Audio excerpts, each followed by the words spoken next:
Aku tanya TNI buat kau.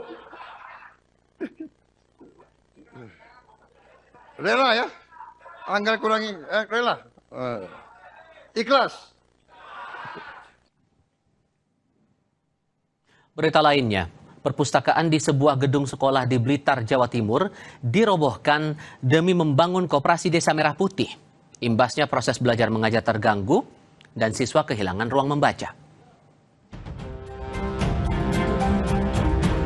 Siswa sekolah negeri Tlogo 2 di Kecamatan Kanigoro, Blitar tak bisa lagi membaca buku dengan nyaman di perpustakaan sekolah. Perpustakaan itu dirobohkan demi pembangunan gerai koperasi Desa Merah Putih. Kegiatan literasi yang dilakukan seminggu 2 kali terpaksa dihentikan. Suara berisik pembangunan program prioritas pemerintah itu turut membuat proses belajar mengajar terganggu. Pemda Blitar mengklaim akan berupaya merevitalisasi gedung sekolah tersebut, termasuk perpustakaan baru.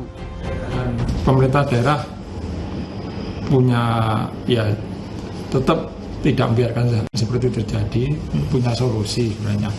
Akan membangunkan ruang penggantinya yang berada di sisi selatan itu yang rusak, agar bisa digunakan untuk perpus, bisa digunakan untuk sanggar, dan untuk ruang kepala sekolah. Pemda Blitar mengklaim lahan yang digunakan sekolah tersebut merupakan aset desa. Namun pihak sekolah menyayangkan tidak ada koordinasi atas pendirian koperasi Desa Merah Putih ini. Ismail Hasan, Kompas TV Blitar, Jawa Timur.